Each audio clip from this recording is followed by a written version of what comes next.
कह रहे थे कि ये डेफर्ड पेमेंट वाला रिलीफ भी नाकाफ़ी है और इसके साथ साथ जो एक्सटेंडेड फंडिंग फैसिलिटी है आईएमएफ की वो भी उतनी ज़्यादा ज़रूरियात शायद पूरी ना कर सके।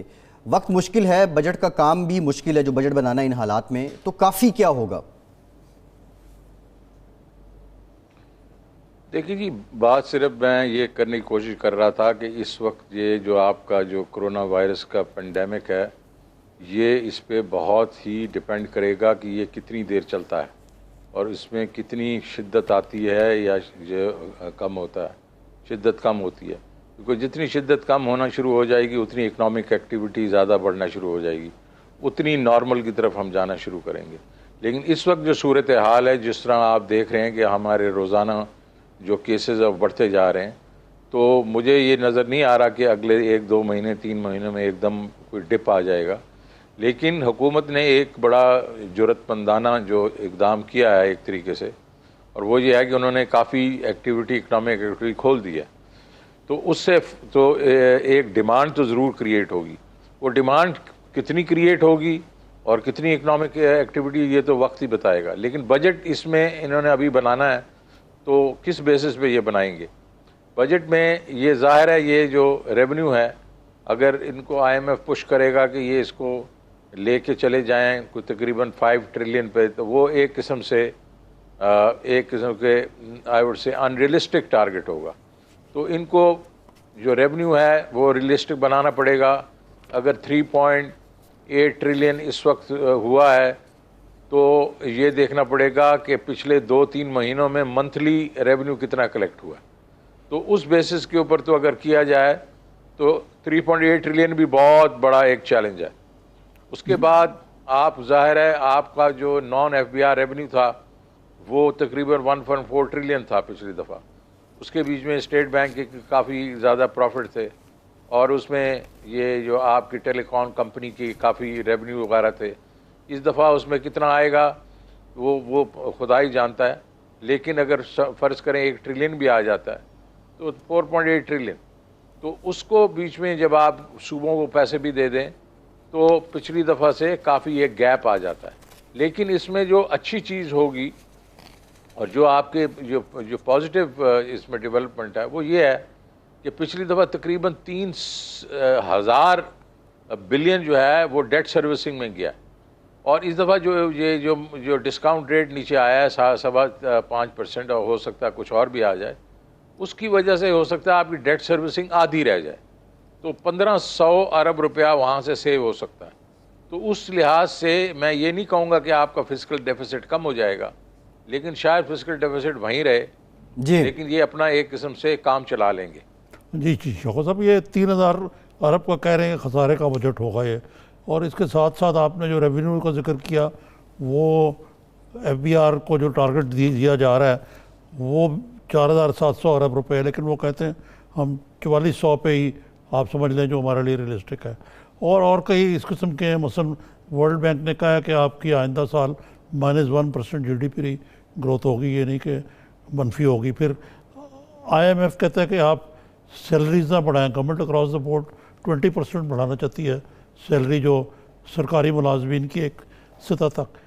तो एक तरफ तो ये तजाद मौजूद है, दूसरी तरफ आप ये जो एक थिंक टैंक जो इस मामले में बड़ा फाल रहा है उसके भी रुकन हैं, तो क्या ऐसे प्रपोजल्स दिए गए हैं जिससे ये कुछ ना कुछ कोई पहिया चलना शुरू हो जाए इकोनॉमी का? देखिए जी, पहले तो ये थिंक टैंक जो है वो तो ये कह रहा है, उसका जो मकसद ये था कि ये शॉर्ट टर्म में, मीडियम टर्म में ये जो कोविड-19 है इसके असरात जो हैं उसको हमने कैसे टैकल करना है।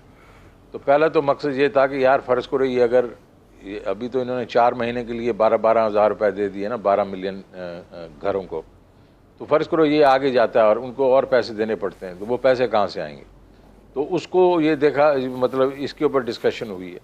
और फिर ज़ाहिर है कि ये भी आया कि इकनॉमिक एक्टिविटी के लिए क्या ऐसी चीज़ें हम कर सकते हैं, SMEs को कैसे सपोर्ट कर सकते हैं, माइक्रो फाइनेंस के बैंकों के थ्रू निचले तबके को कैसे सपोर्ट कर सकते हैं।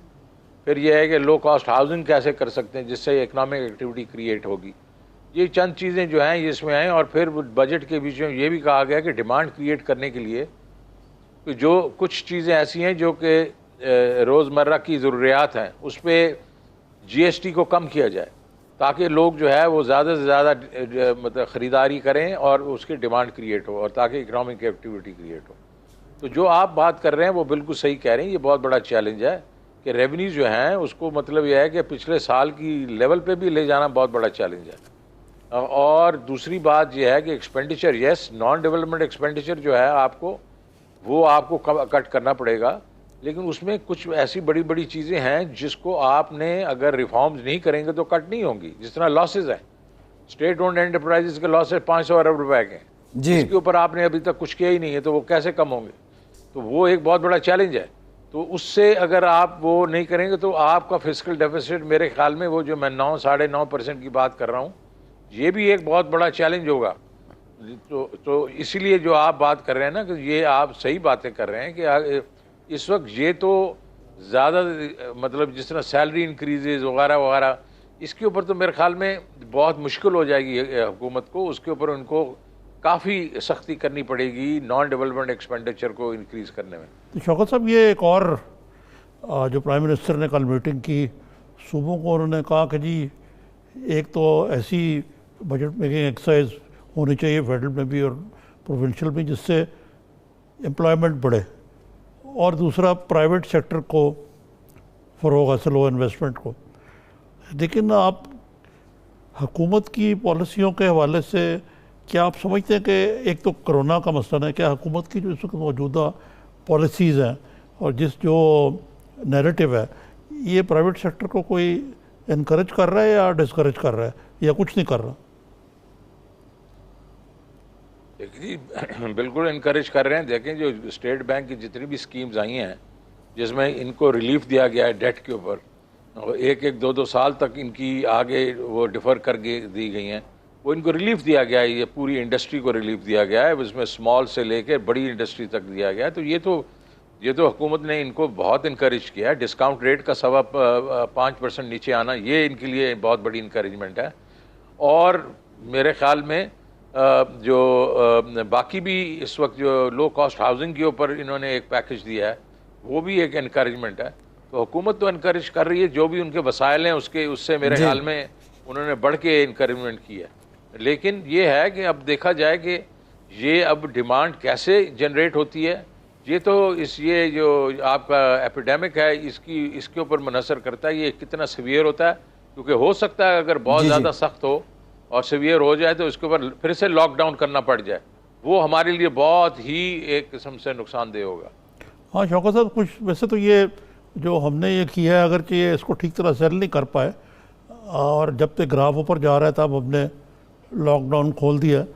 लेकिन मैं देख रहा था कि बहुत सारे ममालिक जो हैं, मसलन बरतानिया ये करने पे मजबूर हो गया, क्योंकि उनके हालात जो हैं वो कहते हैं कि इकॉनमी को कई साल लगेंगे रिवाइव करने, पुराने लेवल पे आने को, जो बहुत बड़ी इकॉनमीज़ हैं वो।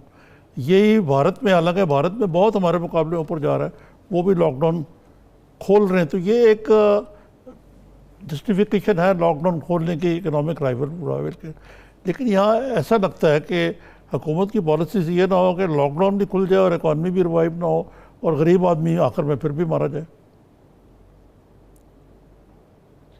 हाँ वो देखें, वो तो आप देखें जो बात कर रहे हैं उसी के बेसिस पे, ये जो हमारे पास जो अनडॉक्यूमेंटेड हमारा जो इकॉनमी है, उसमें जो हमारी लेबर क्लास है जो अनडॉक्यूमेंटेड है, अनरजिस्टर्ड है, वो पता नहीं कितने 2.5 करोड़ के करीब तो वो लोग हैं। तो वो तो बिल्कुल ही मर जाते ना अगर इकॉनमी को ना खोला जाता। तो वो वैसे ही मतलब वहाँ अमवात ज़्यादा हो जाती हैं। तो एक किस्म से तो आई थिंक एक कैलकुलेटेड रिस्क लिया गया। लेकिन हैविंग सेड दैट, ये इकनॉमिक एक्टिविटी का मतलब अगर जो अब इस वक्त इनका ख्याल यह है कि पिछली दफ़ा नेगेटिव ग्रोथ हुई है और 2 महीनों में तो बहुत नेगेटिव हुई है, और अगले साल कम से कम पॉजिटिव ग्रोथ तो होगी, कोई 1.8% कह रहा है, कोई 2.3% कह रहा है।